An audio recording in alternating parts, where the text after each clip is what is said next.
Bourgnon, bonsoir, merci d'être avec nous. Votre première déclaration a été de nous dire « Je ne pourrai jamais réaliser quelque chose de plus grand ». Ce fut encore plus dur que prévu, Yvan?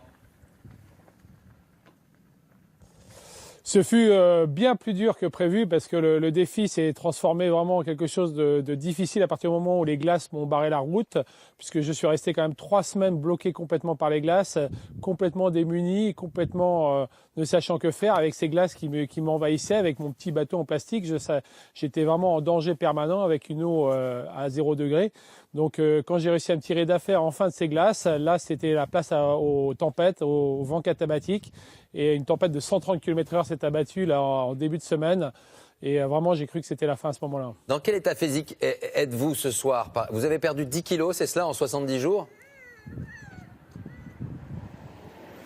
J'ai surtout perdu mes mains, puisque j'ai que des crevasses aux mains. Et puis, je sens plus mes doigts de pied. Donc, voilà, il faut que j'aille me faire soigner rapidement à Nouk pour reprendre de la vigueur. Mais voilà, je pense que je vais retrouver des sensations très vite et reprendre du poids et repartir pour de nouvelles aventures. Mais en attendant, j'essaie de profiter de ma famille, de ma femme, mon fils, là, Tao, qui est né juste avant ce défi, et profiter à fond de ça.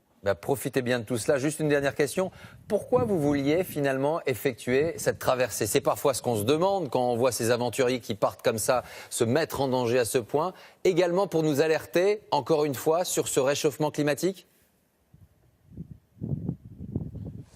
Écoutez, oui, tout à fait. Il y a 10 ans, c'était juste impensable de pouvoir imaginer passer avec un bateau à voile en solitaire à cet endroit-là. Il y avait à l'époque 80% de banquise sur l'ensemble du parcours dans le Grand Nord. Et aujourd'hui, même si j'ai été bloqué par les glaces, ça n'a représenté que 20%.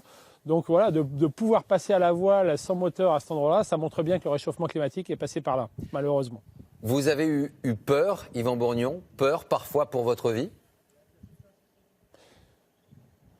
C'est la première fois de ma carrière sportive de voile où j'ai peur. Et j'ai pas eu peur une fois, j'ai eu peur peut-être une trentaine de fois. C'est vrai que l'univers était vraiment très hostile. Cette eau glacée qui est vraiment sous mes pieds de manière permanente, avec un bateau qui n'est pas du tout fait pour aller dans ces latitudes-là, forcément j'étais en danger de manière permanente. Et voilà, la météo, c'est compliqué. Les glaces, les tempêtes, la nuit noire. Je n'avais pas prévu de naviguer en septembre où ici, ça commence vraiment à se gâter l'hiver. Mais voilà, il a fallu s'adapter, il a fallu trouver des solutions. Et puis voilà, quelques frayeurs évidemment avec les icebergs en arrivant et les ours polaires à mon dernier mouillage. Mais voilà, je suis très heureux d'être encore en vie. Et effectivement, ça sera le plus grand défi de toute ma carrière. Je ne pourrai jamais relever quelque chose de plus grand que ça. Justement, on va pas en parler trop fort, c'est juste entre nous, pour que votre fils n'entende pas tout ça et votre femme. C'est quoi le prochain défi? Le prochain défi, c'est d'aller nettoyer les océans avec un grand voilier The Sea Cleaner qui va permettre de ratisser les océans et ramasser tous les déchets plastiques de la mer. Donc on vous propose, on vous montrera les plans de ce bateau révolutionnaire avant la fin de l'année. Et puis pour la partie sportive, l'année prochaine, je vous annoncerai le prochain grand défi. Merci Yvan Bourgnon, reposez-vous et profitez maintenant de votre famille. À très bientôt.